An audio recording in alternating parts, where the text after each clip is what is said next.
الله وبركاته. إن الحمد لله نحمده ونستعينه ونستغفره ونعوذ بالله من شرور أنفسنا ومن سيئات أعمالنا. من يهده الله فلا مضل له ومن يضلل فلا هادي له وأشهد أن لا إله إلا الله وحده لا شريك له وأشهد أن محمدًا عبده ورسوله الذي أرسله الله بالحق بشيرًا ونذيرًا وداعيًا إلى الله بإذنه وسراجًا منيرًا. أما بعد فإن خير الحديث كتاب الله وخير الهدي هدي محمد صلى الله عليه وسلم وشر الأمور محدثاتها وكل محدثة بدعة وكل بدعة ضلالة وكل ضلالة في النار. قال الله سبحانه وتعالى في كلامه المجيد: أعوذ بالله من الشيطان الرجيم. إن الذين قالوا ربنا الله ثم استقاموا تتنزل عليهم الملائكة ألا تخافوا ولا تحزنوا وأبشروا بالجنة التي كنتم توعدون. عن أبي عمرو سفيان بن عبد الله الثقفي رضي الله تعالى عنه أنه قال: قلت يا رسول الله قل لي في الإسلام قولا لا أسأل عنه أحدا غيرك. قال: قل آمنت بالله ثم استقم. أخرجه الإمام مسلم في صحيحه. সম্মানিত উপস্থিতি, ইয়াউমুল জুমার অত্যন্ত গুরুত্বপূর্ণ একটি সময় আমরা সালাফদের মানহাজের উপর আজকের বিষয়টি নিয়ে আপনাদের সামনে উপস্থিত হয়েছি। শুরুতে আল্লাহ রাব্বুল আলামিনের অসংখ্য শুকরিয়া যে আল্লাহ সুবহানাহু ওয়া তাআলা মেহেরবানি করে আমাদেরকে এই গুরুত্বপূর্ণ সময়ে দ্বীনি মজলিসে বসার তৌফিক দিয়েছেন। এজন্য আল্লাহ তাআলা শুকরিয়া আদায় করি, আলহামদুলিল্লাহ। গত আলোচনায় আমরা সালাফদের মানহাজের অপরিহার্যতা, এর কতটুকু অব্লিগেশন আছে এই বিষয় নিয়ে আমরা কথা বলেছি এবং এটা স্পষ্টভাবে আমরা আপনাদের সামনে তুলে ধরার চেষ্টা করেছি যে সালাফদের মানহাজ মূলত এই উম্মতের যারা ইসমত লাভ করতে চায়, ইসমত বলতে নিরাপত্তা লাভ করতে চায়, যারা ত্রুটি বিচ্যুতি বিভ্রান্তি থেকে নিজেদেরকে হেফাজত করতে চায়, তাদের জন্য একেবারেই অপরিহার্য বিষয়।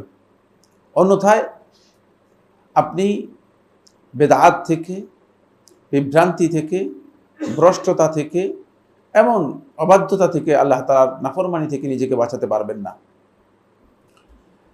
আজকের আলোচনায় আমরা গত আলোচনায় কিছু অংশ শেয়ার করেছিলাম, সেটি হচ্ছে সালাফদের মানহাজের বিশেষত্ব এবং কিছু বৈশিষ্ট্য আমরা আলোচনা করব, যেগুলো আমাদের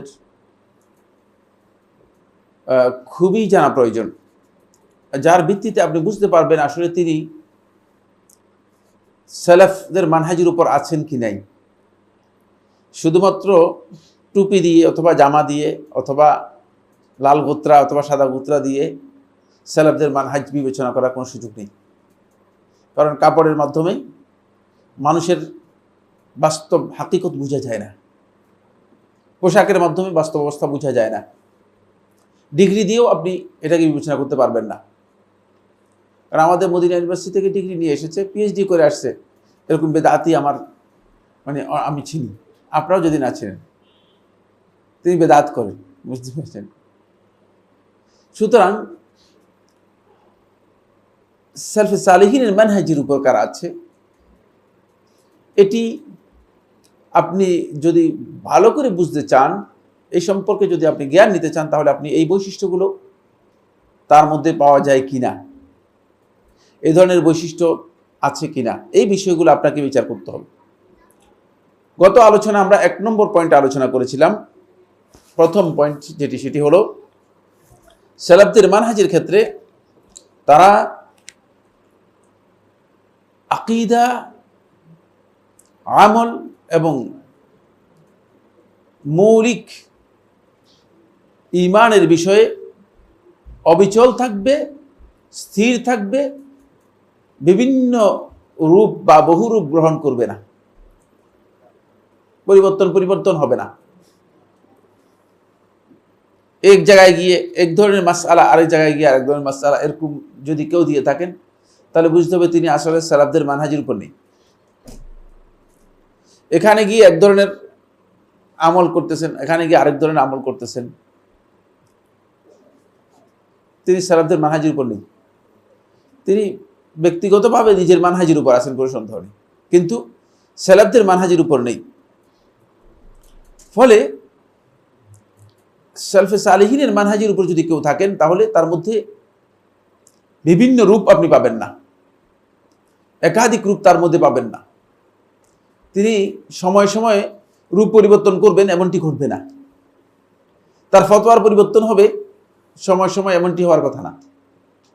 হ্যাঁ, যদি কোনো ব্যক্তি ইলম না থাকার কারণে একটা ভুল মাসআলা আগে দেন, পরে যদি মাসআলা পরিবর্তন করেন তাহলে সেটা হতে পারে। হয়তো আগে জানা ছিল না, একটা ভুল মাসআলা দিয়ে দিয়েছেন, পরবর্তীতে তার কাছে মনে হয়েছে যে এই মাসআলার মধ্যে শুদ্ধ বক্তব্য হচ্ছে এটি, যদি ফিরে আসেন সেটা ভিন্ন কথা। কিন্তু মৌলিক বিষয়ে তিনি এক জায়গায় এক ধরনের মাসআলা দিবেন, এক জায়গায় এক ধরনের ফতোয়া দিবেন, এটা সালফে সালেহিনের মানহাজের মধ্যে আসবে না। কারণ এখানে ইস্তিকামত শর্ত, সাবাত শর্ত। এই জন্য রাসূলুল্লাহ সাল্লাল্লাহু আলাইহি ওয়াসাল্লাম আমাদেরকে শিক্ষা দিতেন যে দোয়া, সেটা হচ্ছে ইয়া মুকাল্লিবাল কুলুব সাব্বিত কলবি আলা দীনিক। হে অন্তরগুলো পরিবর্তনকারী আল্লাহ, আপনি আপনার দ্বীনের উপর আমাকে অবিচল রাখুন, অবিচলতা দিন। এটা রাসূলুল্লাহ সাল্লাল্লাহু আলাইহি ওয়াসাল্লাম এই দোয়া শিক্ষা দিতেন। ফলে আল্লাহ রাসূল সাল্লাল্লাহু আলাইহি ওয়াসাল্লামের কাছে এক সাহাবী আসলেন, আবু আমর সুফিয়ান ইবনে আব্দুল্লাহ সাকাফি রাদিয়াল্লাহু তাআলা আনহু। এই হাদিসটি সহিহ মুসলিমের মধ্যে এসেছে। এসে বললেন, ইয়া রাসূলুল্লাহ, বলতো ইয়া রাসূলুল্লাহ, আমি বললাম হে আল্লাহ রাসূল সাল্লাল্লাহু আলাইহি ওয়াসাল্লাম, কুল্লি ফিল ইসলামি কওলান, ইসলামে আমাকে এমন একটি কথা বলে দিন, লা আসআলু আনহু গায়রাকা বা'দাক, আপনার পরে আর কাউকে বিষয় সম্পর্কে আর কোনো প্রশ্ন করব না, একটাই প্রশ্ন। তখন রাসূলুল্লাহ সাল্লাল্লাহু আলাইহি ওয়াসাল্লাম স্পষ্ট করে বলে দিয়েছেন, কুল আমানতু বিল্লাহ, তুমি আমানতু বিল্লাহ, আল্লাহর প্রতি ঈমানের এই স্বীকৃতি দাও, সুম্মা ইসতাকিম, এরপর এর উপর অবিচল থাকো, নড়বড় করো না, ডান দিকে বাম দিকে যাবে না। ঈমানদার ব্যক্তিগণের এটাই সবচেয়ে বড় বৈশিষ্ট্য। ঠিক সালফে সালেহিনগণ তাদের প্রত্যেকটি অবস্থানের ক্ষেত্রে তারা একেবারেই অবিচল, তাদের বক্তব্য খুবই সুদৃঢ় ছিল। তারা নতুন নতুন বক্তব্য, নতুন নতুন অবস্থান কখনো গ্রহণ করতেন না। এই কারণে সাহাবায়ে কেরাম এবং সাহাবায়ে কেরামদের পরবর্তী তাবেঈন, তবে তাবেঈন যারা ছিলেন, তারা মানহাজের দিক থেকে সব সময় একটি মানহাজের অনুসরণ করেছেন। বিভিন্ন চিন্তাধারা, বিভিন্ন বক্তব্য তাদের কাছ থেকে পাওয়া যায়নি। কারণ হচ্ছে মৌলিক বিষয়ে তাদের বিভিন্নতা ছিল না। মৌলিক বিষয়ে ইখতিলাফও পাবেন না আপনি। হয়তো গুটি কয়েক ইজতিহাদি বিষয়ে সাহাবায়ে কেরামদের মধ্যে সামান্য মতবিরোধ বা মতপার্থক্য হয়েছে, যেটি সাহাবায়ে কেরামদের মতবিরোধ বা মতপার্থক্যের কারণে তাদের মাঝে, পরস্পরের মাঝে হিংসা বিদ্বেষ তৈরি হয় নাই, গ্রুপিং তৈরি হয় নাই, একজন আরেকজনের বিরুদ্ধে বক্তব্য দেন নেই। এটা আমরা শেখুল ইসলাম ইবনে তাইমিয়া রাহমাতুল্লাহ বক্তব্যের মাধ্যমে গত আলোচনার মধ্যে বলেছিলাম। 2 নম্বর পয়েন্ট যেটি, সেটা হলো আল-ইতিসাম বিল কিতাবি ওয়াস সুন্নাহ আলা ফাহমি সাহাবা। সাহাবায়ে কেরামদের বুঝ অনুযায়ী কিতাব এবং সুন্নাহকে তারা আঁকড়ে ধরবে। কিতাব এবং সুন্নাহকে আঁকড়ে ধরা এটা সালাফদের অন্যতম মানহাজ। ফলে আপনি যদি দেখেন যে তারা আকলের উপর নির্ভর করে, শুধুমাত্র ধারণার উপর নির্ভর করে, অথবা নিজেদের গবেষণার উপর নির্ভর করে, রায়ের উপর নির্ভর করে যে তারা শরীয়তের যেই বিধিবিধান রয়েছে সেই বিধিবিধানগুলো যদি তারা পেশ করে থাকেন, তাহলে বুঝতে হবে যে এরা সালাফদের মানহাজের উপর নেই। তারা প্রথমে তালাশ করবে কিতাব এবং সুন্নাহর মধ্যে কি আছে। আপনি যখন তাদের মানহাজ সম্পর্কে জিজ্ঞেস করবেন, যদি তারা এই মানহাজের ব্যাপারে এই কথা বলে যে না, কোরআন এবং সুন্নাহ থেকে নয়, আমরা আমাদের আকল থেকে এগুলো গ্রহণ করেছি, বা আমাদের বাস্তবতা থেকে গ্রহণ করেছি। ইদানিং একদল বের হয়েছে, তাদের বক্তব্য হচ্ছে বাস্তবতা থেকে এটা গ্রহণ করেছি। বাস্তবতার বিষয়টি রাসূল সাল্লাল্লাহু আলাইহি ওয়াসাল্লামের সময় ছিল, কিন্তু রাসূলুল্লাহ সাল্লাল্লাহু আলাইহি ওয়াসাল্লাম কোরআন হাদিসের উপর বাস্তবতাকে অগ্রাধিকার দেননি। সাহাবায়ে কেরামগণ বাস্তবতাকে কোরআন হাদিসের উপর অগ্রাধিকার দেননি। বাস্তবতার বিষয় তখনও ছিল, বর্তমানেও আছে, কিন্তু মানহাজের দিক থেকে, আকীদার দিক থেকে অবশ্যই আপনাকে খেয়াল রাখতে হবে যে আপনি কোরআন এবং সুন্নাহকে যত বেশি আঁকড়ে ধরবেন তত বেশি আপনি হেদায়েত লাভ করতে পারবেন, হেদায়েতের রাস্তা পাবেন। এখানে তিনটি বিষয় আলোচনা হবে। এক নম্বর হচ্ছে শুধুমাত্র কোরআনকে আঁকড়ে ধরলে আপনি হেদায়েতগ্রস্ত হবেন, যেমনি কোরআনী ফিরকা বর্তমানে করছে। আবার শুধুমাত্র যদি কেউ মনে করে যে আমি সুন্নাহের অনুসারী হব, কোরআন আমার প্রয়োজন নেই, বা কোরআনকে গুরুত্ব দেবেন না, কোরআনের সাথে আপনার কোনো সম্পর্ক নেই, শুধুমাত্র হাদিস। এক দলের ধারণা হচ্ছে যে আহলে হাদিস মানে শুধু হাদিস মানে, এটা কিন্তু আহলে হাদিসদের বক্তব্য নয়। বুঝতে পেরেছে কি? মানুষ যখন শুনে যে আহলে হাদিস, তখন তাদের এক দলের বক্তব্য আহলে হাদিস ও তারা মানে কোরআন মানে না।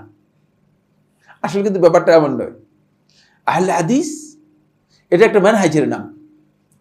এটি এই নামে তারা পরিচিতি লাভ করেছে, এই নামে তারা কি পরিচিতি লাভ করেছে, কিন্তু তারা কোরআন মানে না, একথা শুদ্ধ নয়। কারণ কোরআন যদি না মানে, অথবা কোরআনকে যদি কেউ গ্রহণ না করে, তাহলে তিনি হেদায়েতগ্রস্ত হয়ে যাবেন। শুধু হাদিস মানবেন, কোরআন মানবেন না, হেদায়েত পাবেন কিনা? হ্যাঁ, পাবেন না, হেদায়েত পাবেন না। তাহলে আপনাকে কোরআন মানতে হবে, হাদিসও মানতে হবে। এটা হলো 2 নম্বর পয়েন্ট। 3 নম্বর পয়েন্ট হচ্ছে কোরআন এবং হাদিস মানেন। কোরআন এবং হাদিস আপনি কি করেন? কোরআন এবং হাদিসকে আপনি মানেন এবং কোরআন এবং হাদিসকে আপনি গ্রহণ করেন, কিন্তু কোরআন হাদিসের বুঝলেন না, এটা আপনার ব্যক্তিগত বুঝের মতো। আপনি যেটা বুঝেছেন সেটা, আপনি যেটা বুঝেছেন, ফাসাব্বিহ বিহামদি রাব্বিকা ক্বাবলা তুলুইশ শামসি ওয়া ক্বাবলাল গুরুব। কোরআনে আল্লাহ তাআলা বলেছেন যে আপনি আপনার রবের জন্য তাসবিহ করুন সূর্য উদিত হওয়ার আগে, আর কি সূর্য অস্ত যাওয়ার আগে। এখন এখান থেকে গতকাল না পরশু একজন আমাকে বলতেছে যে মানে সূর্য উদিত হওয়ার আগে, অর্থাৎ ফজরের সালাতের পরে 1 ঘন্টা আধা ঘন্টা মানে বিশেষভাবে চিন্তা করতে হবে কোরআন নিয়ে, বিশেষভাবে কোরআন নিয়ে চিন্তা করতে হবে। মানে হয়তো চোখ বন্ধ করে অথবা চোখ খুলে, আমি জানি না কিভাবে করে, বিশেষ পদ্ধতি কি সেটাও আমার জানা নেই। আবার সূর্য অস্ত যাওয়ার আগে, অর্থাৎ আসরের পর থেকে আরম্ভ করে সূর্য অস্ত যাওয়া পর্যন্ত বিশেষভাবে কোরআন নিয়ে চিন্তা, গভীর চিন্তা করতে হবে। এটা এই আয়াত থেকে বুঝেছেন। আমি বললাম যে না, এই আয়াতের গলতথ্য করেছেন। সালফে সালিহিনগণ এই আয়াত স্পষ্ট করে দিয়েছেন। এই আয়াতে ফজরের সালাতের গুরুত্ব এবং আসরের সালাতের গুরুত্বের কথা উল্লেখ করা হয়েছে, এবং ফজরের সালাত আর আসরের সালাত যে অত্যন্ত গুরুত্বপূর্ণ, এই টাইম এটা যে এত গুরুত্বপূর্ণ, এর দলিল রাসূলুল্লাহ সাল্লাল্লাহু আলাইহি ওয়াসাল্লাম, যাতে করে আমরা সহজে বুঝতে পারি। রাসূলুল্লাহ সাল্লাল্লাহু আলাইহি ওয়াসাল্লাম ফজরের সালাতের সুন্নতের ব্যাপারে বলেছেন যে ফজরের 2 রাকাত সুন্নত যদি আপনি আদায় করেন, তাহলে খায়রুম মিনাদ দুনিয়া ওয়া মা ফিহা, দুনিয়া এবং দুনিয়াতে যা কিছু আছে এর চেয়ে উত্তম। চিন্তা করেছেন? এই গুরুত্ব যাতে করে আমরা বুঝতে পারি। কিন্তু এটার উল্টা বুঝ নিয়েছে, এটা মন গড়া একটা বুঝ নিয়েছে, ধারণা মতো বুঝ নিয়েছে, নিজের মন মতো বুঝ নিয়েছে যে এই সময় কোরআন নিয়ে চিন্তা করতে হবে। আমি একটি বিষয় আপনাদেরকে বলি, সেটা হলো এই কোরআনের ব্যাপারে অথবা সুন্নাহর ব্যাপারে সাহাবায়ে কেরাম যে পদ্ধতি অনুসরণ করেছেন, এর চেয়ে বাইরের কোনো পদ্ধতি যদি আমি অথবা আপনি অথবা কেউ অথবা অনেক বড় বুজুর্গ নিজের গবেষণা অনুযায়ী আবিষ্কার করে থাকেন, এটা ভুল হবে। কারণ 1400 বছর পর্যন্ত যারা দ্বীনকে অনুসরণ করেছেন তারা বুঝেন নাই, আমি আমার মন মতো বুঝলাম। এই কারণে 3 নম্বর পয়েন্ট হচ্ছে এখানে কোরআন এবং সুন্নাহকে আঁকড়ে ধরতে হলে অবশ্যই আলা ফাহমিস সাহাবা, সাহাবায়ে কেরামগণ কোরআন এবং সুন্নাহকে যেভাবে বুঝেছেন সেভাবে আঁকড়ে ধরতে হবে, আপনার মন মতো হলে চলবে না। আরেকবার এক ভাই আমাকে 12 নম্বর সেক্টর না হ্যাঁ 12 নম্বর সেক্টরে এক জায়গায় নিয়ে গিয়েছে। তো এই জায়গাতে নিয়ে যাওয়ার পরে তিনি কোরআনে কারীমের মধ্যে ওই যে আয়াতের মধ্যে আল্লাহ সুবহানাহু ওয়া তাআলা ইয়া নিসা নবীর স্ত্রীদেরকে বলছে ইউদিনিনা আলাইহিন্না মিন জালাবিবিহিন, তারা যেন তাদের গাউনকে, ইউদিনিনা আলাইহিন্না মিন জালাবিবিহিন, তারা যেন নিজেদের উপর কি করে ঢেলে দেয়। বুঝতে পেরেছেন? তো এই অর্থ করতেছে যে ইউদিনিনা আলাইহিন্না মিন জালাবিবিহিন, তারা যেন তাদের গাউনকে তারা কি করে খুলে দেয়। এবং এই অর্থ করে মানে তিনি বলতেছেন যে আল্লাহ তো বলতেছে যে মানে যাতে করে মহিলাদের মুখ খোলা রাখে, মহিলাদেরকে চিনা যায় এবং তাদেরকে টিচ করা না হয়। এটা তো কোরআনের মধ্যে আল্লাহ তাআলা বলছেন মুখ খোলা রাখলে চিনা যাবে, চিনলে আর টিচ করবেন না। যুক্তি দেখছেন? বলে আপনি যদি না চিনেন তাহলে আপনি টিচ করার সম্ভাবনা আছে, আর আপনি যদি চিনতে পারেন তাহলে আপনি টিচ করবেন না। বুঝতে পেরেছেন? কোত্থেকে এই বুঝ নিয়েছেন? কে আপনাকে এই বুঝটা দিয়েছে? সাহাবায়ে কেরামদের কাছ থেকে বুঝ দিয়েছেন? নাউজুবিল্লাহ মিন যালিক, প্রশ্নই আসে না। খুব ভালো করে খেয়াল করুন। ফলে তারা এইভাবে মানে কোরআন এবং হাদিসের মন গড়া একটা অর্থ নিজেরা আবিষ্কার করে নিয়েছে, কোরআন হাদিসের নিজস্ব অর্থ নিয়েছে। কেউ যদি কোরআন এবং হাদিসের নিজস্ব অর্থ গ্রহণ করে থাকেন, যেটি আল্লাহ এবং তার রাসূল সাল্লাল্লাহু আলাইহি ওয়াসাল্লাম বলেন নাই, সাহাবায়ে কেরাম যেটি জানান নেই, সাহাবায়ে কেরামদের কাছ থেকে যেটি আসে নাই, তাহলে একেবারে নিশ্চিত আপনি যে এটি মূলত সালাফদের মানহাজ নয়। এই কারণে এখানে তিনটি বিষয় খুবই গুরুত্বপূর্ণ। অবশ্যই কোরআন এবং হাদিস মূল দুটো নিয়ে বুঝতে হবে। আপনি খুব ভালো করে খেয়াল করুন, আল্লাহ সুবহানাহু ওয়া তাআলা সূরা আরাফের 204 নম্বর আয়াতের মধ্যে বলেছেন ওয়াইযা কুরিয়াল কুরআনু ফাসতামিউ লাহু আনসিতু লাআল্লাকুম তুরহামুন। যখন কোরআন তেলাওয়াত করা হয়, ফাসতামিউ লাহু, তোমরা কোরআন শ্রবণ করো, ওয়া আনসিতু, চুপ থাকো। কোরআন শ্রবণ করবে আর কি করবে? চুপ থাকবে। লাআল্লাকুম তুরহামুন, তাহলে তোমাদের উপর রহম করা হবে। এই আয়াত কোরআন যখন তেলাওয়াত করা হবে তখন চুপ থাকতে বলা হয়েছে এবং শ্রবণ করতে বলা হয়েছে। এটা কমন নির্দেশ, সকল ক্ষেত্রেই প্রযোজ্য। কোরআন তেলাওয়াত সালাতের মধ্যেও আপনি কি করবেন? শ্রবণ করবেন। বাহিরেও আপনি শ্রবণ করবেন। যেখানেই কোরআন তেলাওয়াত হবে শ্রবণ করতে হবে আপনাকে। এটা কোরআন তেলাওয়াতের নির্দেশ। এখন শুধুমাত্র এই আয়াতকে আঁকড়ে ধরে একদল বলতেছে যে যেহেতু সালাতের মধ্যে ইমাম সাহেব কোরআন তিলাওয়াত করে, সালাতের মধ্যে কি করে ইমাম সাহেব? কোরআন তিলাওয়াত করে, তাহলে সালাতের মধ্যে আর মুক্তাদি কোরআন তিলাওয়াত করার কোনো প্রয়োজন নেই। মুক্তাদি সূরা ফাতিহাও তিলাওয়াত করার প্রয়োজন নেই, আর অন্য কোনো সূরা পড়ার প্রয়োজন নেই। যেহেতু চুপ থাকতে বলা হয়েছে, যেহেতু শুনতে বলা হয়েছে, শুনবে আর চুপ থাকবে, সুতরাং আর তিলাওয়াত করার প্রয়োজন নেই, আর কি তিলাওয়াত করার প্রয়োজন নেই। এই বুঝটা আপনি কোত্থেকে নিয়েছেন? সরাসরি কোরআন থেকেই তো, ঠিক না? কিন্তু রাসূল সাল্লাল্লাহু আলাইহি ওয়াসাল্লাম হাদিসগুলোকে কোথায় বাদ দিবেন? আপনি শুধু কোরআনকে আঁকড়ে ধরে বলতেছেন যে হ্যাঁ চুপ থাকেন, চুপ থাকলাম।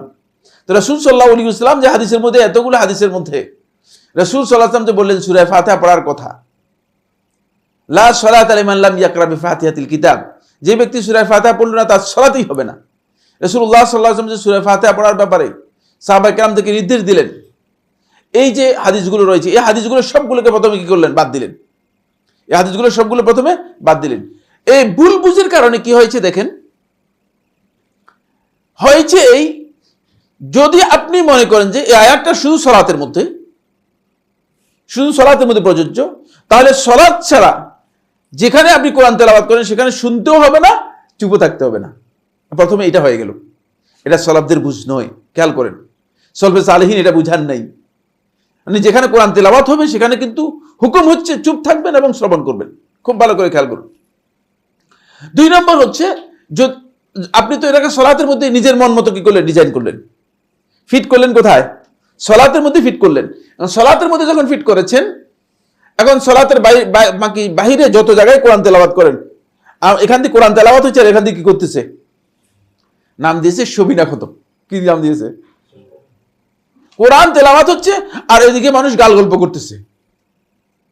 এটা কোরআনের সাথে একটা বড় ধরনের বেয়াদবি, কোরআনের আদবের পরিপন্থী।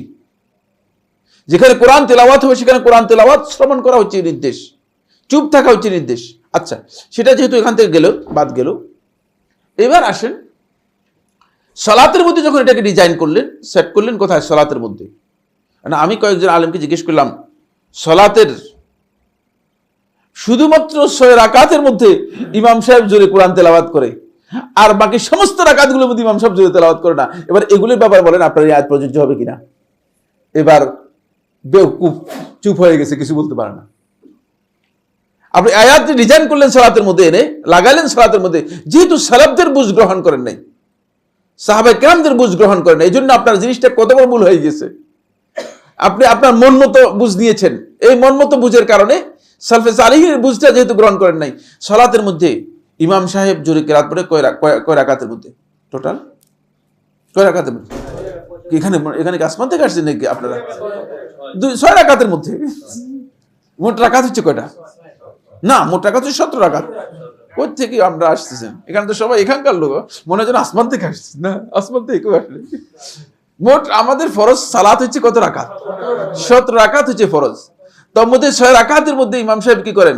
জোরে কোরআন তেলাওয়াত করে থাকেন, আর বাকি 11 রাকাতের মধ্যে ইমাম সাহেব জোরে তেলাওয়াত করেন না। তাহলে এই আয়াত কি 11 রাকাতের মধ্যে প্রযোজ্য হবে কিনা? কোনো উত্তর নেই, উত্তর দিতে পারবে না, ভুল করছে তো। যেহেতু সাহাবায়ে কেরামদের কাছ থেকে বুঝ দেয় নাই, নিজের মন গড়া বুঝ দিয়েছে। নিজের মন গড়া বুঝ দিলে এই ধরনের ভুল হবে। আসেন, যেই 6 রাকাতের মধ্যে ইমাম সাহেব কোরআন তেলাওয়াত করতেছে, সেই 6 রাকাতের মধ্যে আপনি তো চুপ আছেন, আপনি শুনতেছেনও, কিন্তু আপনি যদি কোরআন কারীম মনে মনে তেলাওয়াত করেন, তাহলে চুপ থাকতে অসুবিধা কোথায়? যেহেতু আপনি তো এখানে কোরআন তেলাওয়াত আওয়াজ করতেছেন না, এটাও এটার জন্য বাধা নয়। বরং রাসূলুল্লাহ সাল্লাল্লাহু আলাইহি ওয়াসাল্লাম এর সুন্নাহ হচ্ছে যেটা, সেটা হলো এই, রাসূলুল্লাহ সাল্লাল্লাহু আলাইহি ওয়াসাল্লাম স্পষ্ট করে সহিহ হাদিসের মধ্যে বলে দিয়েছেন যে ইল্লা তাফআলু ইল্লা বিফাতিহাতিল কিতাব, সূরা ফাতিহা ছাড়া আর কোনটা পড়বে না। রাসূল সাল্লাল্লাহু আলাইহি ওয়াসাল্লাম নির্দিষ্ট করে দিয়েছেন। যেহেতু এটা ইসলামের মধ্যে কোরআন এবং হাদিস দুটাকে মিলিয়ে কি করতে হয়? বুঝতে হয়। সাহাবায়ে কেরামগণ কোরআন এবং হাদিস দুটাকে নিয়ে বুঝেছেন। ফলে সাহাবায়ে কেরামগণ বলেছেন যে ইমামের পেছনে যখন মুক্তাদি আসবে, তখন মুক্তাদি কেরাত পড়বে না, মুক্তাদি সূরা ফাতিহা পড়বে ইমামের পেছনে। মুক্তাদি ইমামের পেছনে সূরা ফাতিহা পড়বে। কেন পড়বে? যেহেতু রাসূলুল্লাহ সাল্লাল্লাহু আলাইহি ওয়াসাল্লাম সালাতের জন্য রুকন হিসেবে নির্দিষ্ট করে দিয়েছেন সূরা ফাতিহাকে। সূরা ফাতিহা ছাড়া সালাত হবে না বলে দিয়েছেন। সুতরাং এই কারণেই সূরা ফাতিহা পড়তে হবে। এখন সাহাবায়ে কেরামদের বুঝ যদি আপনি গ্রহণ না করি, আমি কোরআন এবং হাদিসকে বিচ্ছিন্নভাবে বোঝার চেষ্টা করি, তাহলে এই ধরনের প্রচুর ভুল হয়ে যাবে। এই ধরনের প্রচুর কি হয়ে যাবে? ভুল হয়ে যাবে। এটা যারাই করবে না কেন তাদের এই ভুল হবে। এই কারণেই সালাফদের মানহাজ যেখানে অত্যন্ত গুরুত্বপূর্ণ। সালফে সালেহিনগণ যখন কোরআন এবং হাদিস দুইটাকে গ্রহণ করতেন, এই কোরআন এবং হাদিসের বক্তব্যের মধ্যে সাহাবায়ে কেরামগণ কি বলেছেন সেটাকে অগ্রাধিকার দিতেন সবচেয়ে বেশি। ফলে নতুন কোনো আবিষ্কারের প্রয়োজন হয় না, নতুন ডিজাইন করার প্রয়োজন হবে না। আপনি এখন নতুন করে সকালবেলায় ধ্যান করবেন না বিকালবেলায় ধ্যান করবেন, এগুলোর কোনো দরকার নেই। কোরআন যেভাবে বলেছে সেভাবে আপনি কি করতে পারবেন? আমল করতে পারবেন। সাহাবায়ে কেরামদের এই যে বুঝ, এটা এই জন্য অপরিহার্য, যেহেতু রাসূলুল্লাহ সাল্লাল্লাহু আলাইহি ওয়াসাল্লাম কোরআনের ব্যাখ্যা দিয়ে গেছেন। লিইউবাইয়িনা লাহুম মা নুযিলা ইলাইহিম, আল্লাহ তাআলা কোরআনের মধ্যে বলেছেন রাসূলকে আল্লাহ তাআলা এই জন্য প্রেরণ করেছেন যাতে করে লিইউবাইয়িনা লাহুম, রাসূল তাদের সামনে স্পষ্ট করে বর্ণনা করতে পারেন মা নুযিলা ইলাইহিম, তাদের কাছে যা নাজিল হয়েছে। রাসূল সাল্লাল্লাহু আলাইহি ওয়াসাল্লাম এগুলোর বয়ান দিয়েছেন। রাসূলুল্লাহ সাল্লাল্লাহু আলাইহি ওয়াসাল্লাম আর রহমান আল্লামাল কোরআন, তারপরে কি খালাকাল ইনসান আল্লামাহুল বায়ান, বায়ানটা সেট করেছেন জুমার আগে না, বায়ানটা মানে রাসূল সাল্লাল্লাহু আলাইহি ওয়াসাল্লাম কোরআনে যে বর্ণনা দিয়েছে এটা হচ্ছে বায়ান। বুঝতে পেরেছেন? এটা আল্লাহ তাআলা রাসূলকে এই বায়ান শিক্ষা দিয়েছেন। ফলে রাসূল সাল্লাল্লাহু আলাইহি ওয়াসাল্লাম কোরআনকে কি করেছেন? স্পষ্ট করে বর্ণনা করেছেন। রাসূলুল্লাহ সাল্লাল্লাহু আলাইহি ওয়াসাল্লাম সুন্নাহর মাধ্যমে আমাদের কাছে কোরআনটা স্পষ্ট হয়েছে। এই কারণে অবশ্যই আমাদেরকে এই মানহাজ অনুসরণ করতে হবে এবং কোরআন এবং হাদিসকে সালফে সালেহিন সাহাবায়ে কেরামদের বুঝ অনুযায়ী গ্রহণ করতে হবে। তাহলে সালফে সালেহিনের বুঝ অনুযায়ী যদি আপনি গ্রহণ করে থাকেন, আপনি এখানে দেখতে পাবেন যেটা, সেটা হলো এই যে এখানে আপনি আকলকে অগ্রাধিকার দিবেন না, বিবেচনাকে অগ্রাধিকার দিবেন না, বিবেককে অগ্রাধিকার দিবেন না। 1 নম্বর পয়েন্ট। অনেকে দেখা যায় যে মানে কোরআন বুঝছেন কিন্তু কোরআন নিজের বিবেক দিয়ে বুঝাচ্ছেন। ইদানিং প্রচুর কোরআনের ব্যাখ্যা এবং কোরআন নিয়ে অনেকে কথা বলে থাকেন, কিন্তু নিজের মন গড়া কোরআনের বুঝটা নিজের বুঝ হিসেবে চালিয়ে যাচ্ছেন। মানে নিজের বুঝ যেটা সেটাকে কোরআনের বুঝ বা কোরআনের বক্তব্য হিসেবে চালিয়ে যাচ্ছেন। কোরআনের এই খামখেয়ালি মানে কোরআনের মধ্যে নিজের ইচ্ছাকৃত বক্তব্য ঢুকে দেয়া, এটি মানে আকল দিয়ে এটা জায়েজ নেই। এটা সাহাবায়ে কেরামগণ এই জন্য কোরআনের ব্যাপারে বক্তব্য দিতেই না ভয়ে, যেটা আমরা গত আলোচনার মধ্যে বলেছি। 2 নম্বর যে বিষয়টি সেটা হলো এই, কোরআন এবং সুন্নাহ দ্বীনের ব্যাপারে আপনি প্রবৃত্তির অনুসারী হবেন না, কারণ খাহেশের অনুসারী হবেন না। যদি আপনি মানে সালাফদের এই মানহাজ অনুসরণ করেন, ইতিসাম বিল কিতাব ওয়াস সুন্নাহ আলা ফাহমিস সাহাবাদের ফাহাম বুঝ অনুযায়ী যদি কোরআন এবং সুন্নাহকে আঁকড়ে ধরেন, তাহলে দেখবেন আপনি প্রবৃত্তির অনুসারী হবেন না। কারণ হলো আপনি নিজের খাহেশ মতো কথা বলবেন না, আপনি চেষ্টা করবেন যে এই বিষয় আসলে কি আছে, এই বিষয়ে নিজের মন মতো কথা বলবেন না, রায় নিজের আকল দিয়ে মন দিয়ে কথা বলা, যেটা ইচ্ছাকৃত যে কথা আছে সে কথা আপনি বলবেন না, মন মতো কথা বলবেন না। 3 নম্বর যে কাজ থেকে আপনি নিজেকে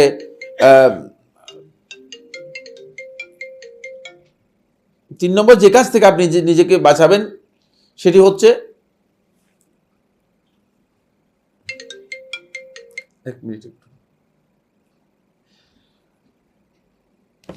যে কাজ থেকে আপনি নিজেকে বাঁচাবেন সেটা হলো আল মুনাজাআতু ফিল কুরআনি ওয়াস সুন্নাহ, কোরআন এবং সুন্নাহর ফাহমের ব্যাপারে ঝগড়া থেকে বেঁচে যাবেন।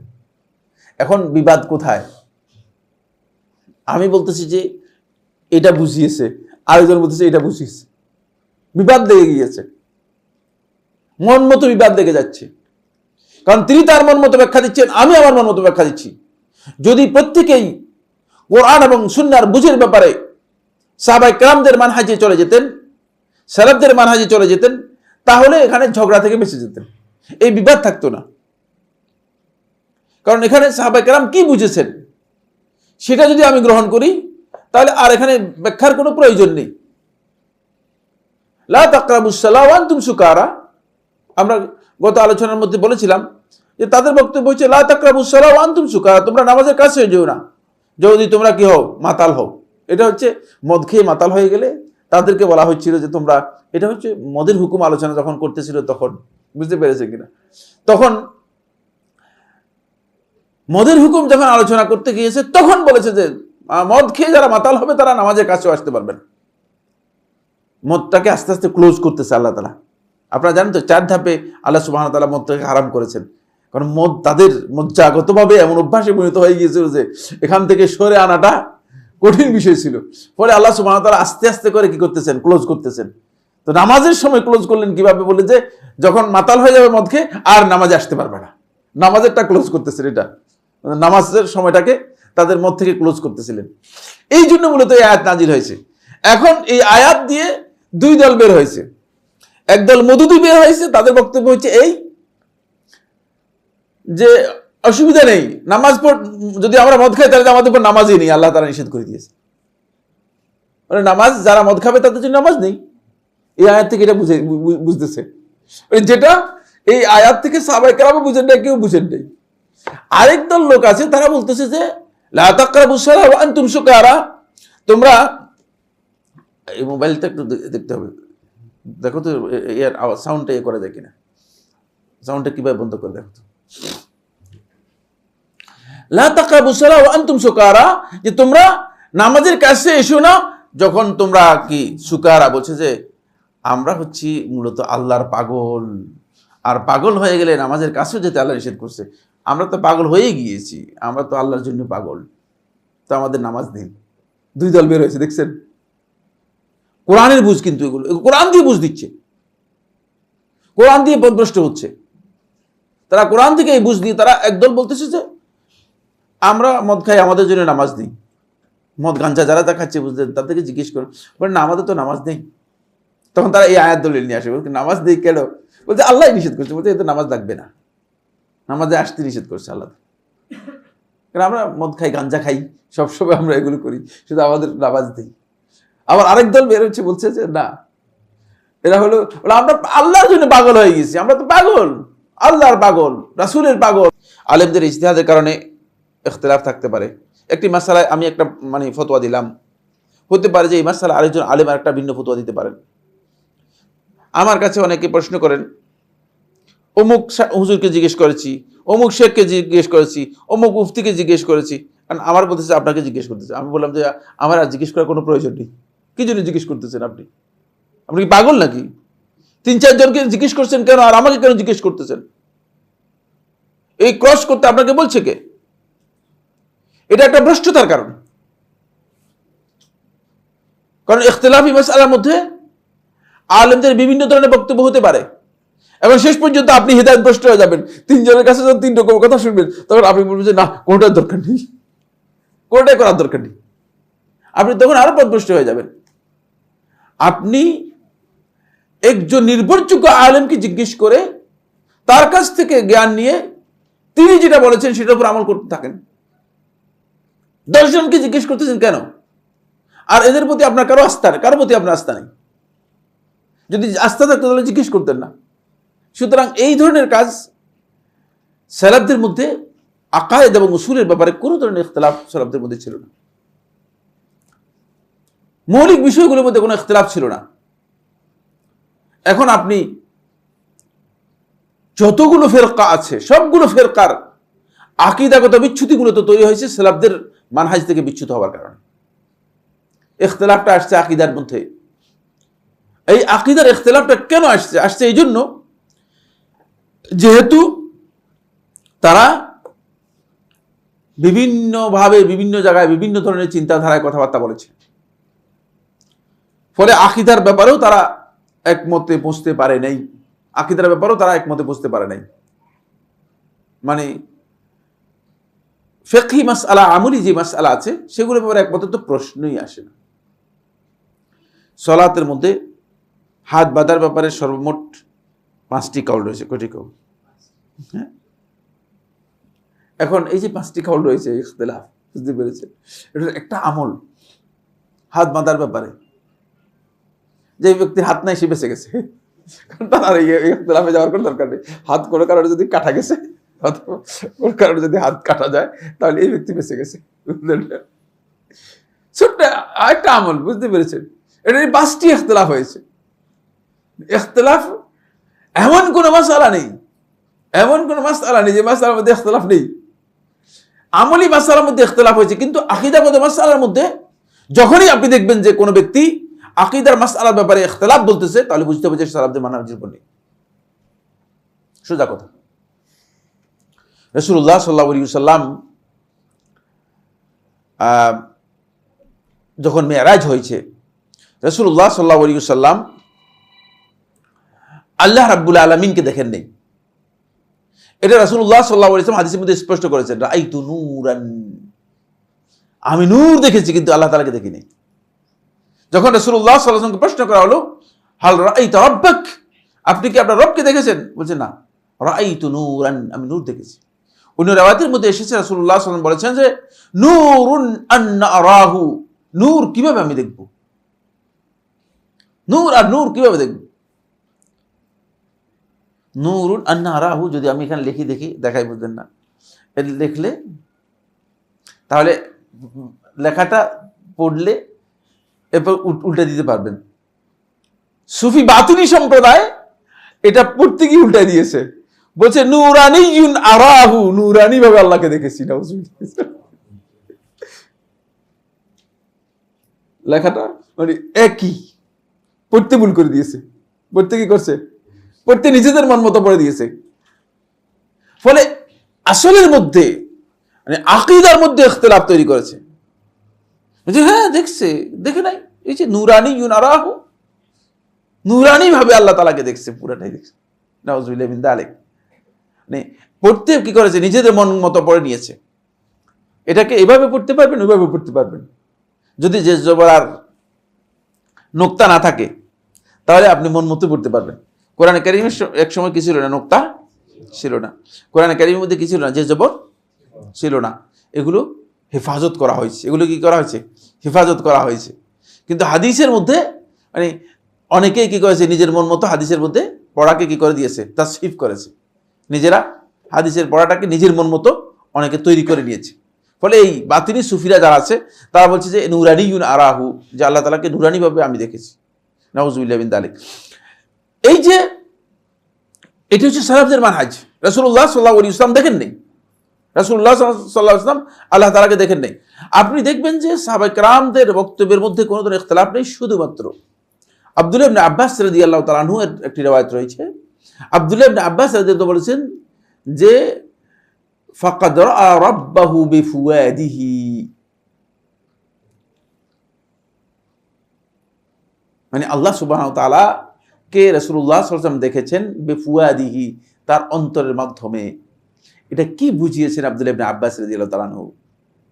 কারণ রাসূলুল্লাহ সাল্লাল্লাহু আলাইহি ওয়াসাল্লাম সুনান তিরমিজি একটি হাদিসের মধ্যে বলেছেন যে আমি লাকাদ রাআইতু রাব্বি ফি আহসানি সূরা, আমি আমার রবকে দেখেছি অত্যন্ত উত্তম আকৃতিতে। এটা হচ্ছে রাসূলুল্লাহ সাল্লাল্লাহু আলাইহি ওয়াসাল্লাম স্বপ্নে দেখেছিলেন আল্লাহ সুবহানাহু ওয়া তাআলাকে। ওই কথাটাই আব্দুল্লাহ ইবনে আব্বাস রাদিয়াল্লাহু আনহু কি করেছেন, উল্লেখ করেছেন। এখন এই দুইটাকে না মিলানোর কারণে যারা সাহাবায়ে কেরামদের বক্তব্য বুঝেন নাই, সাহাবাদের মানহাজ বুঝেন নাই, বলছে হ্যাঁ ঠিকই তো বলেছেন।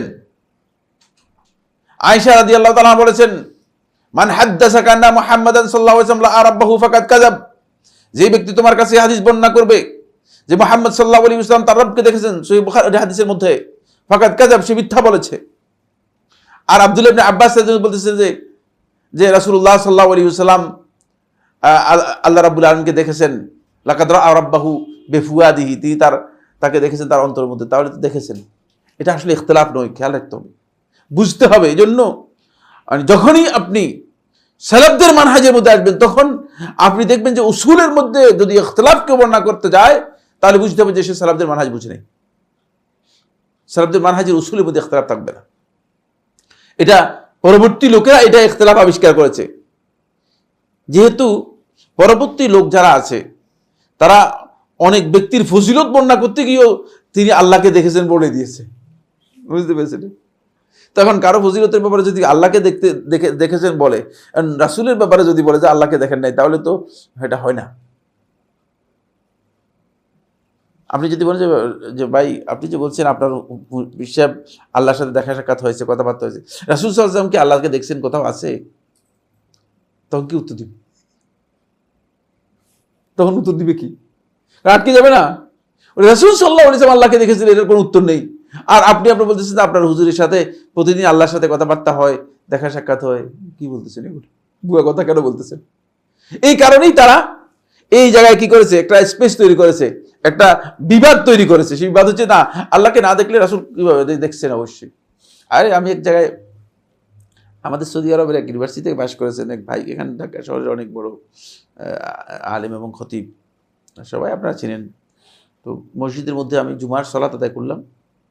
তো আমি অন্য একটা জায়গায় গিয়েছিলাম, তো আমি ওখানে জুমার সালাত আদায় করলাম। এক জায়গায় বেড়াতে গিয়েছিলাম, নাকি কাজে গিয়েছিলাম। আমি যে মসজিদে গেছি দেখেন, আমি মসজিদের মানে বারান্দার মধ্যে ছিলাম, মসজিদের ভিতরের অংশে আমি ঢুকতে পারিনি, জায়গা পাইনি, বারান্দার মধ্যে সালাত আদায় করলাম। সালাতের মানে খুতবার মধ্যে বললো যে মানে মেরাজ সম্পর্কে খুতবা দিয়ে যে আল্লাহ রাব্বুল আলামিনের সাথে রাসূল সাল্লাল্লাহু আলাইহি ওয়াসাল্লাম একেবারে ক্লোজ ডোর প্রোগ্রাম করেছেন, এমনভাবে বসেছেন যে রাসূল সাল্লাল্লাহু আলাইহি ওয়াসাল্লাম আল্লাহ তাআলার সাথে একেবারেই মানে এটা কি কয় মানে এক্সক্লুসিভ, মানে আল্লাহ তাআলার সাথে রাসূল সাল্লাল্লাহু আলাইহি ওয়াসাল্লাম বসে তারপরে মানে সালাত নিয়ে রাসূল সাল্লাল্লাহু আলাইহি ওয়াসাল্লাম উপহার নিয়ে চলে আসছেন। মানে অনেক লম্বা কথা, অনেক এটাই আলোচনা করছে পুরা জুমার মধ্যে। কিন্তু বেচারা মানে নামাজের পরে বের হয়ে দেখেছেন বারান্দার মধ্যে আমি দাঁড়িয়ে আছি।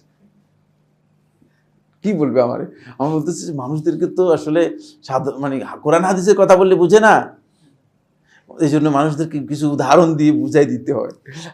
আমরা বললে বুঝি, আপনারা বললে বুঝবে না। আমরা তো মানুষদের কোরআন হাদিসের কথা বলি, মানুষ দেখে কোনোদিন পালায় যাচ্ছে তো দেখি না, আমি একথাও বলতেছে না, বুঝি না আপনি এগুলো বলেন না, কিন্তু আপনারাই শুধুমাত্র এগুলো বলে বলে মানুষদেরকে ক্ষতি করতেছেন। মানুষ কোরআন হাদিসের কথা বুঝবে না কি জন্য?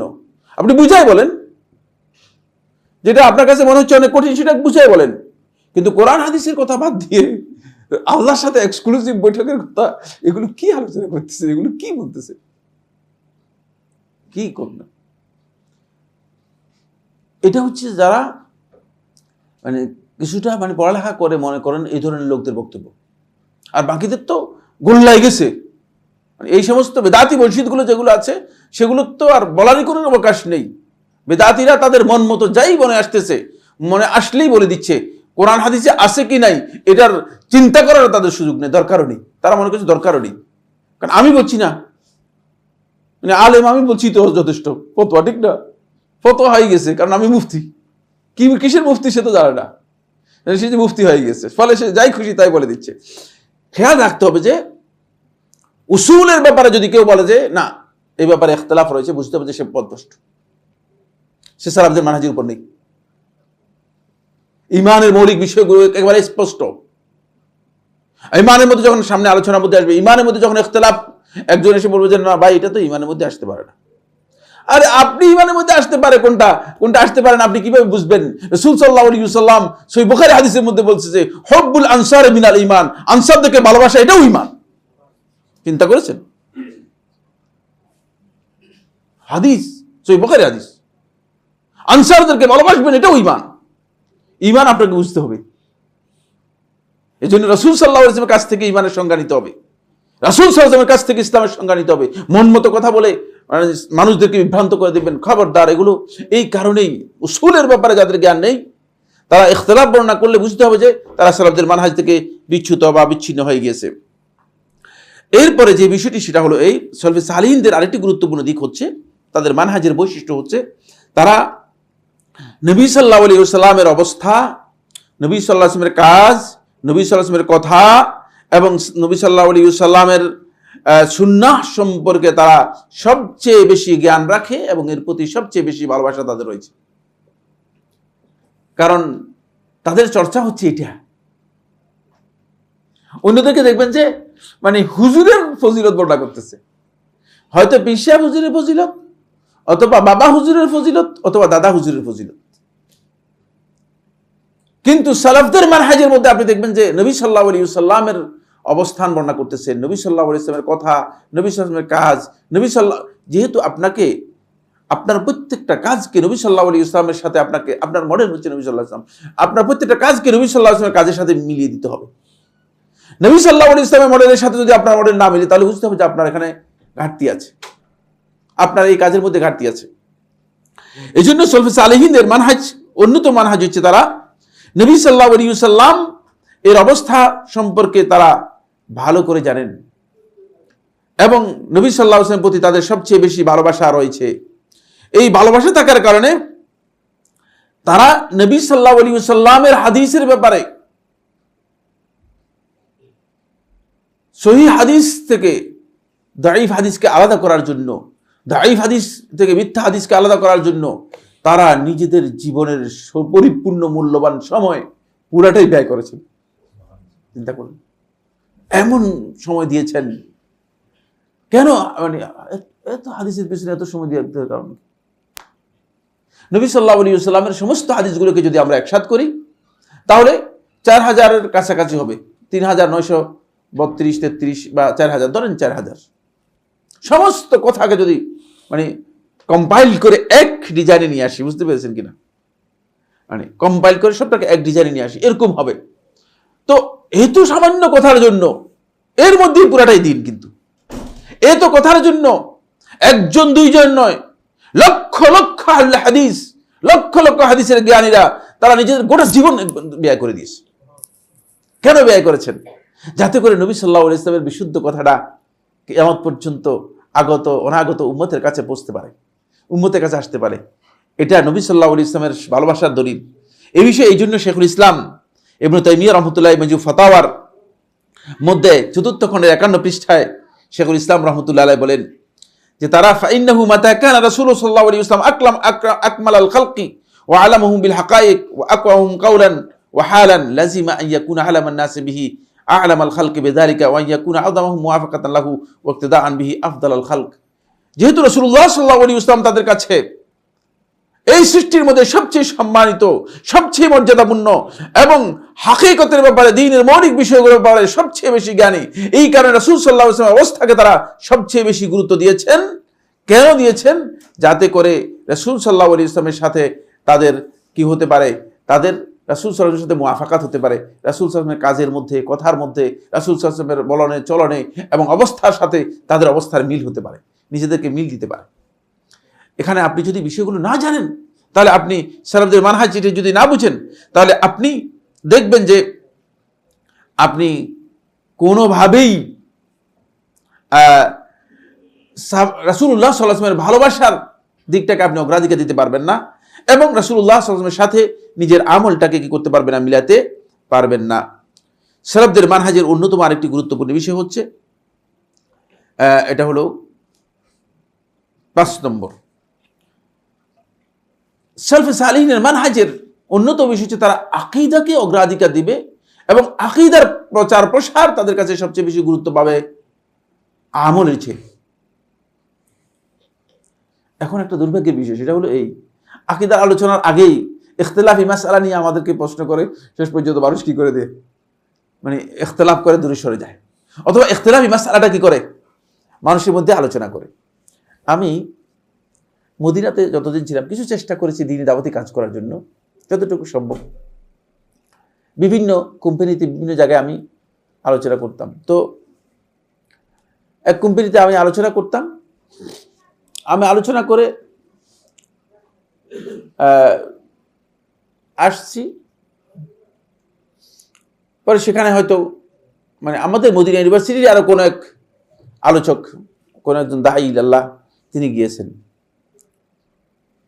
তো ওই দাঈ ইলাল্লাহ গিয়েছেন, তিনি দাওয়াতি কাজ করেছেন, কিন্তু দাওয়াতি কাজ করেছেন ইখতিলাফি মাসআলা নিয়ে গিয়েছেন, আকীদার মৌলিক বিষয় বাদ দিয়ে ইখতিলাফি মাসআলা নিয়ে গিয়েছেন। তো আমি জানতে পারতাম না যে ইখতিলাফি মাসআলা কি আলোচনা করছে, তো আমি জানি না কে আসছে বা কে, পরবর্তী জানতে পেরেছি। যাই হোক, পরের সপ্তাহে যখন আমি গেলাম, খুব ভালো করে শুনেন, পরের সপ্তাহে আমি যখন গেলাম তখন লোকেরা বলল যে শেখ একটা নতুন বিষয় আমরা জানলাম, আমাদের খুব ভালো হয়েছে, নতুন একটা জ্ঞান হয়েছে আমাদের।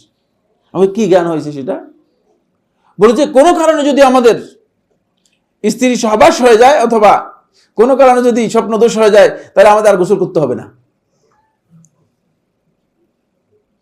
আমাকে মানে এই ফতোয়া কে দিল?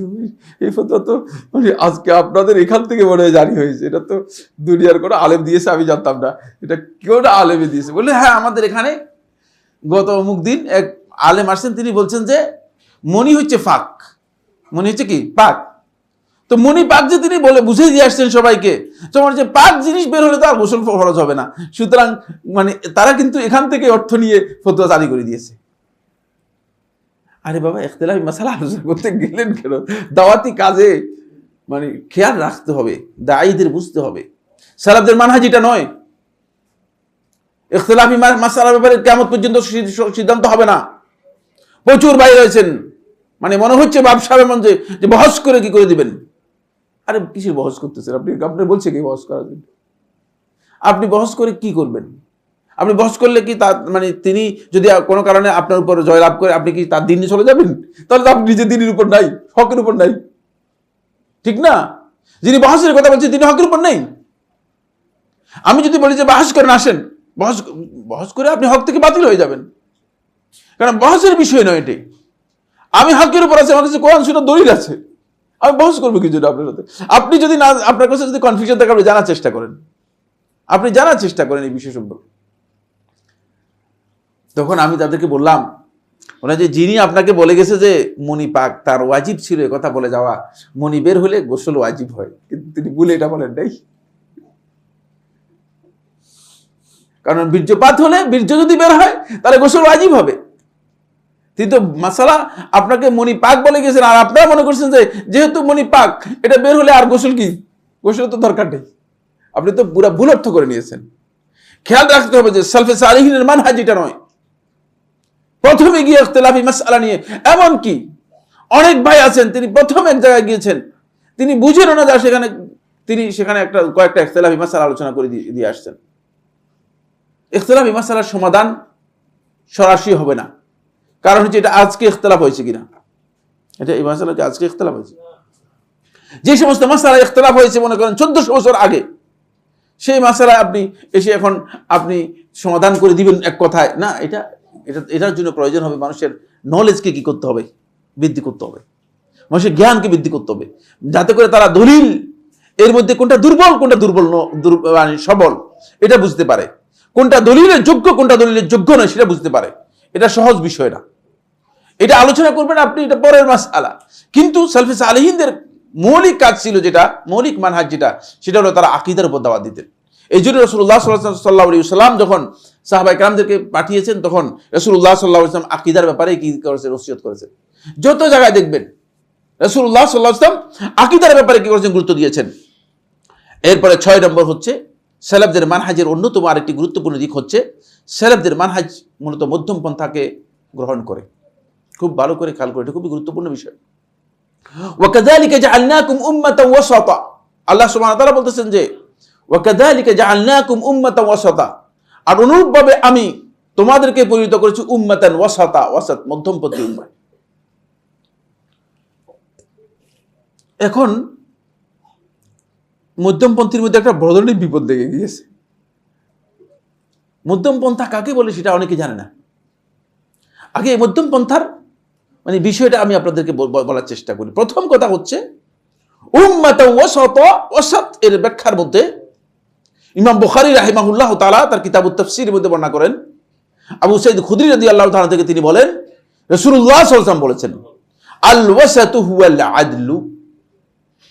ওয়াসাত বলতে বোঝানো হয়েছে আল আদল, ইনসাফকে, ন্যায়কে।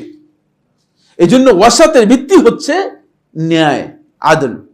যদি আদল না থাকে তাহলে সেখানে ওয়াসাত থাকবেই না, সেখানে মধ্যম পন্থা কিছু নেই। যেখানে জুলম আছে সেখানে ওয়াসাত নেই।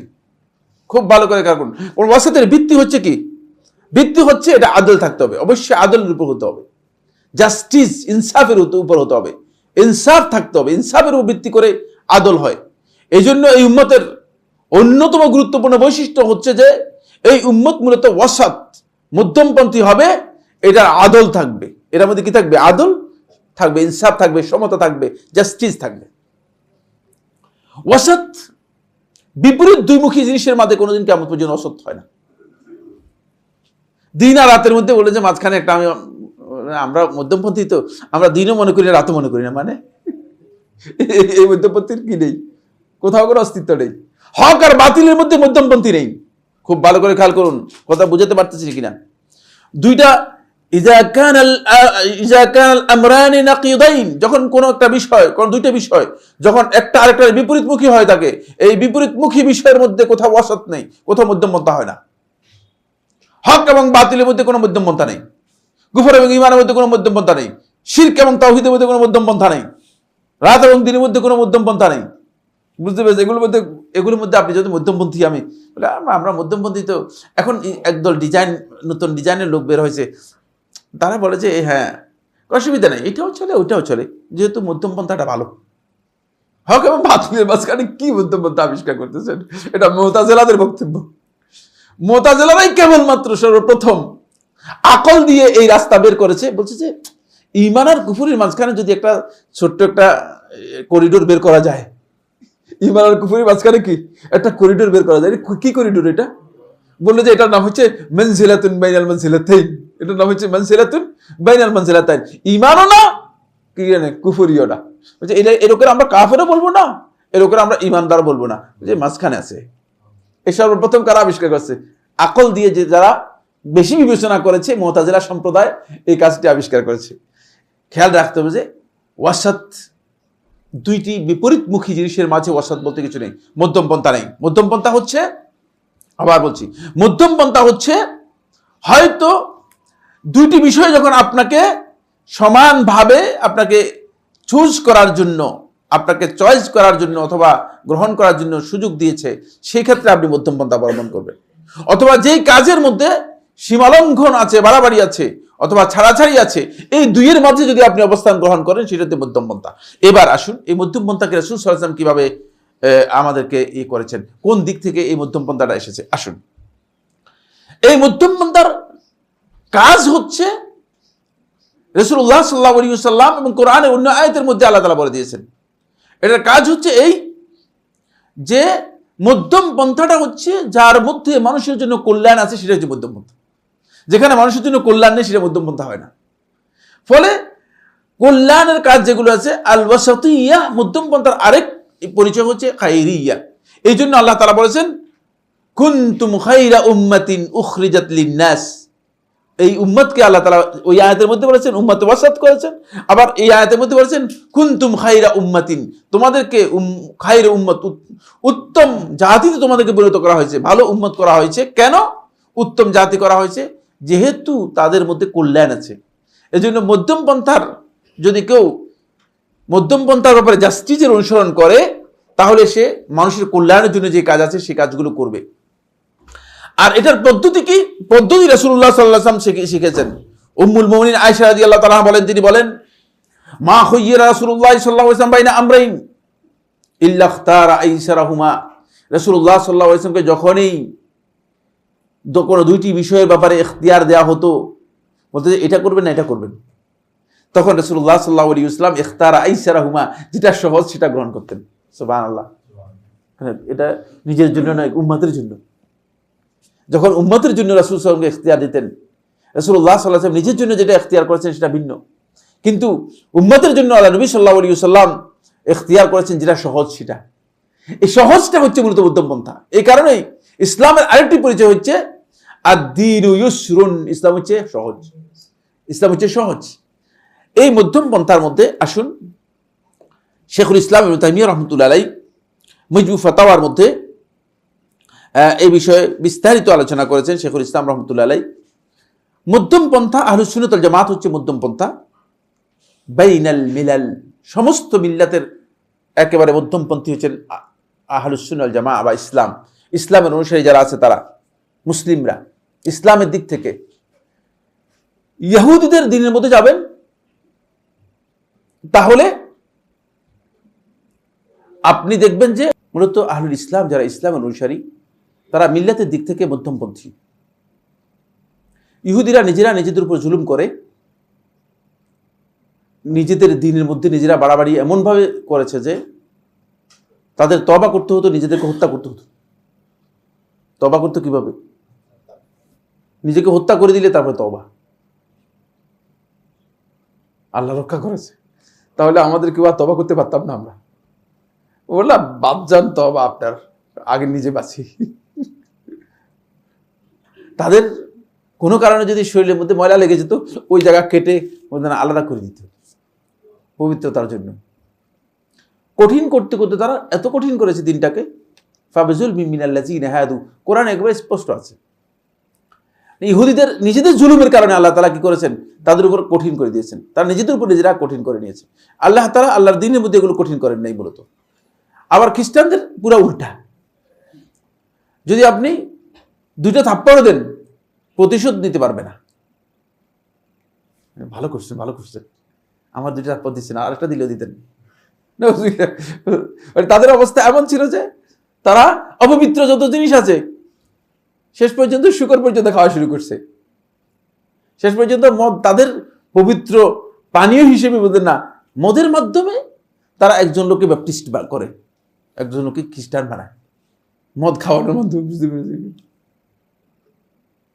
কোন পর্যায়ে তারা নিজেদের, মানে কোন পর্যায়ে সীমালঙ্ঘনের কোন পর্যায়ে বা কোন অবস্থায় চলে গেছে। একদিক থেকে এরা ইহুদিরা সীমালঙ্ঘন করেছে, আরেকদিক থেকে এরা এমন দিকে চলেছে সব কিছুকে কি করে দিয়েছে, তারা সম্পূর্ণরূপে নিজেদের জন্য বৈধ করে নিয়েছে। আহলুল ইসলাম মুসলিমরা মূলত এর মাঝে আসছে, এখানে সীমালঙ্ঘন নেই, অতিরিক্ত কিছুই নেই, অতিরঞ্জন নেই। মুসলিমদের এটা সীমালঙ্ঘনের বাইরে।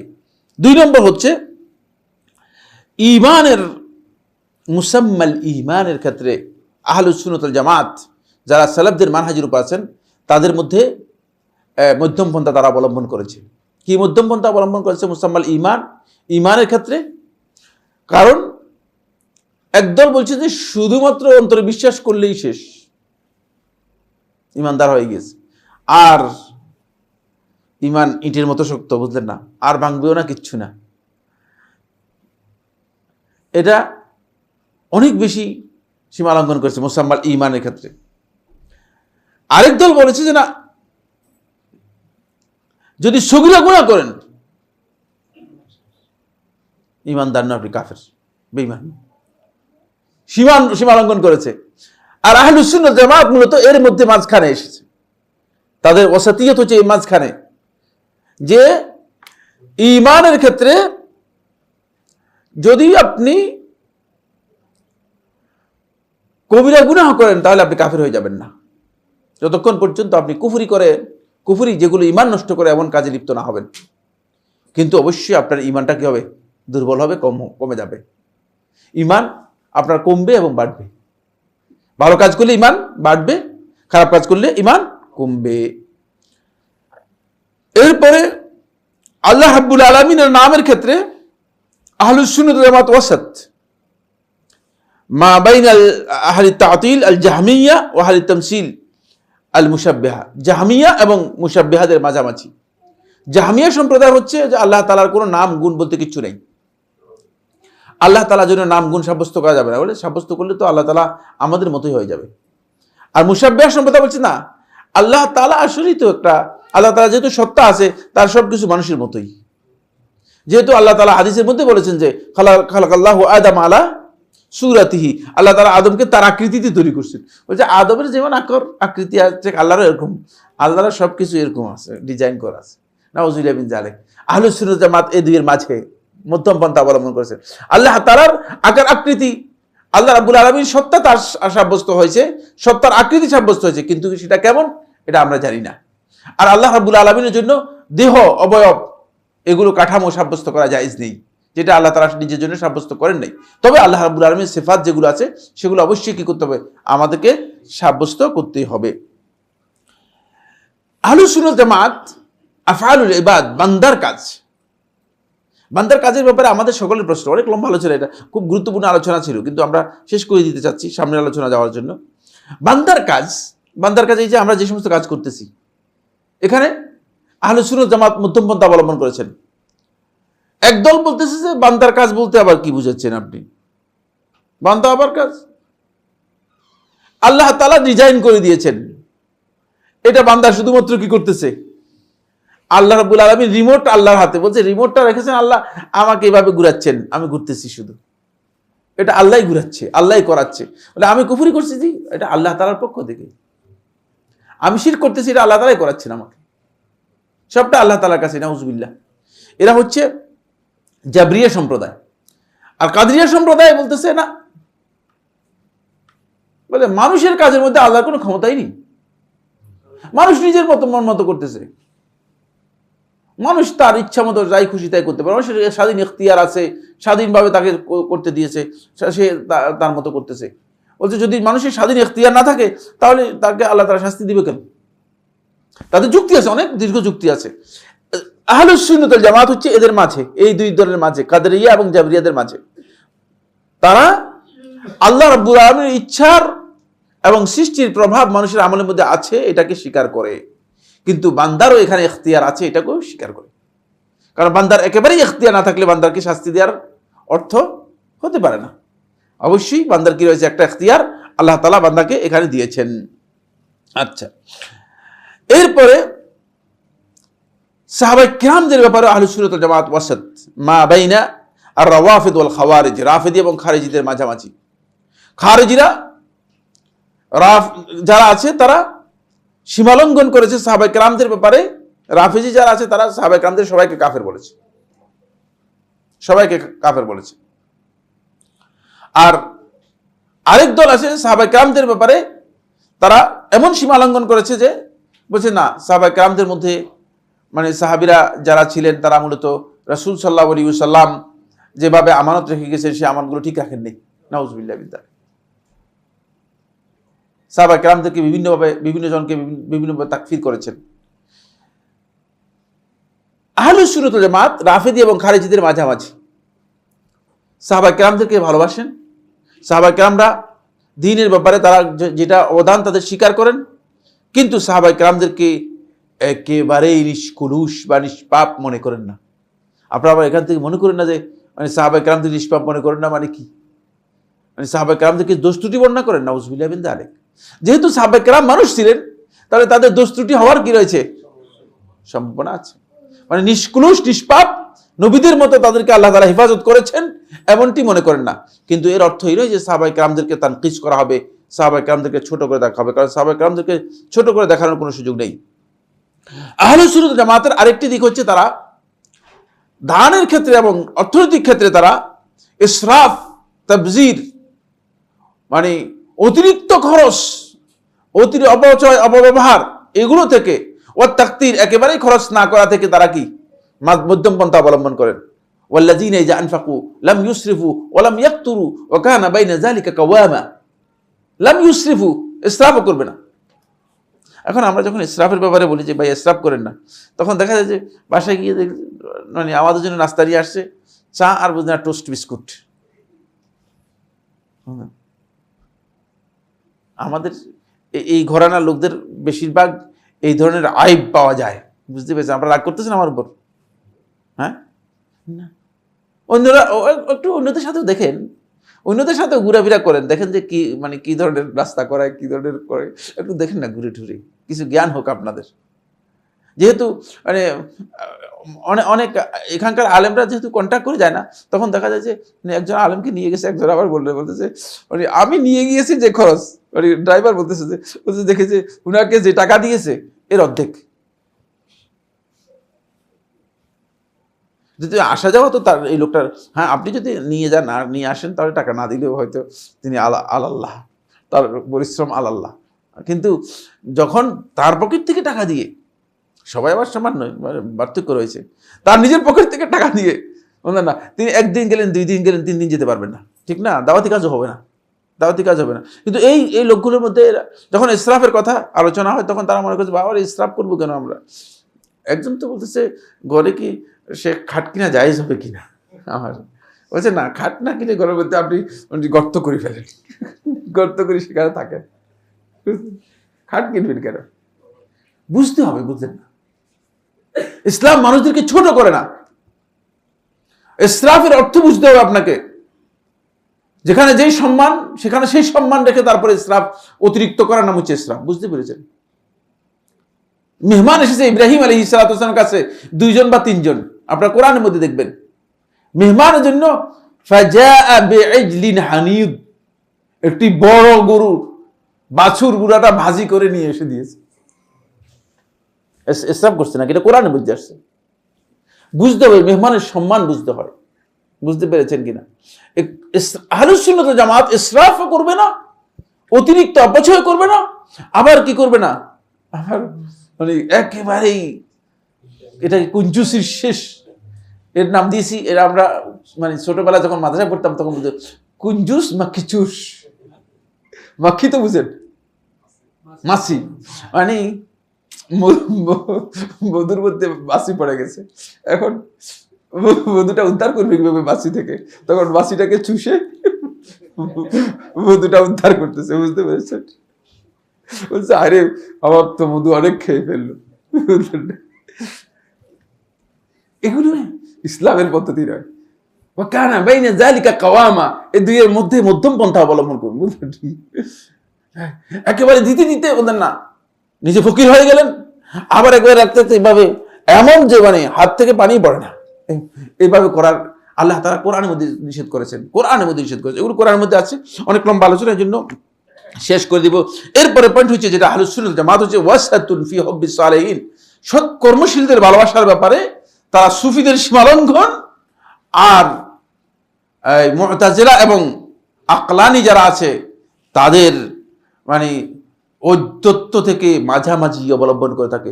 সুফিরা সীমালঙ্ঘন করতে লোক দেখলেই বুঝেন না, আরে আপনার মতো বুজুর্গ আর কে আছে, আল্লাহ আল্লাহ সিজদা পড়ে যায়। কি ভিতরে আছে বলছে, কি ভিতরে আছে আল্লাহই জানে। এটা সীমালঙ্ঘন। সৎকর্মশীলদের ভালোবাসবেন কিন্তু সৎকর্মশীলদের ব্যাপারে সীমালঙ্ঘন করবেন না, এটা সালাফদের মানহাজের পরিপন্থী।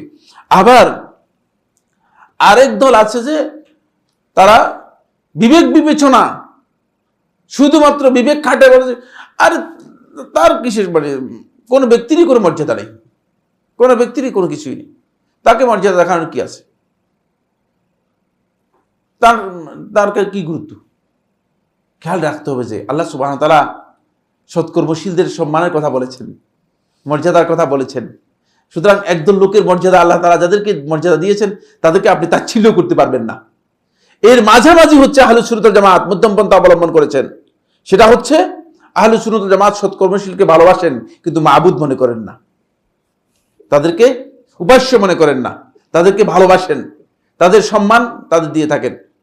আবার তাদেরকে তাচ্ছিল্য করে তাদের সাথে দুর্ব্যবহার অথবা তাদের সাথে অসৎ ব্যবহারও করেন না, তাদের হক বা সম্মান নষ্ট করেন না, সম্মানহানি করেন না। এখানে সবচেয়ে বড় গুরুত্বপূর্ণ পয়েন্ট হচ্ছে আলেমদের মর্যাদার বিষয়। খেয়াল রাখতে হবে যে আল্লাহ সুবহানাহু ওয়া তাআলা কোরআনে কারীমের মধ্যে আল্লাহ রাব্বুল আলামিন আলেমদের একটা মর্যাদা দিয়েছেন। ইদানিং একটা ট্রেন্ড তৈরি হয়েছে, একটা গ্রুপ তৈরি হয়েছে, মানে আলেমদেরকে তাচ্ছিল্য করা, এটি আমার কাছে সবচেয়ে ঘৃণিত কাজ। আমি খুবই অপছন্দ করি। আমি যেই ঘরানার লোক হোক না কেন, যদি আলেম হয় তাকে আমি সম্মান করতে রাজি, কিন্তু তার ভুলের জন্য আমার কাছে তার কাছে ভুল থাকবে। কিন্তু যেহেতু আলেম ইলম চর্চা করে, মানুষদেরকে তাচ্ছিল্য করবেন না। এবং আমাদের যে সমস্ত বন্ধুগণ বিশেষ করে ফেসবুকে তারপরে সোশ্যাল মিডিয়াতে আলেমদেরকে একেবারে তাচ্ছিল্য করে কথা লেখেন, এটা আমি মনে করি যে এই কাজটি শুদ্ধ নয়, এই কাজটি অবাঞ্ছিত। আমি নিজে আলেম নই, আলেম হতে পারিনি, কিন্তু আমি আলেমদের এত মর্যাদা দেওয়ার মনে করি যে এত মর্যাদা দেওয়া উচিত যে তাদের ইলমের কারণে আল্লাহ রাব্বুল আলামিন কোরআনের মধ্যে তাদের একটা শ্রেষ্ঠত্বের কথা উল্লেখ করেছেন এবং আল্লাহ তাআলার ভয়ের ব্যাপারে আল্লাহ তাআলা তাদের কথা উল্লেখ করেছেন। সুতরাং আলেমদের আমরা সম্মান করব, কিন্তু তাদের ভুলকে আমরা ওদের না কোনোভাবেই এর জন্য কি বের করবো না, শুদ্ধতা দিব না, সাপোর্ট দিব না। এটা হচ্ছে মূলত আহলুস সুন্নাত ওয়াল জামাতের মধ্যম পন্থা সম্পর্কে আজকের আলোচ্য বিষয়।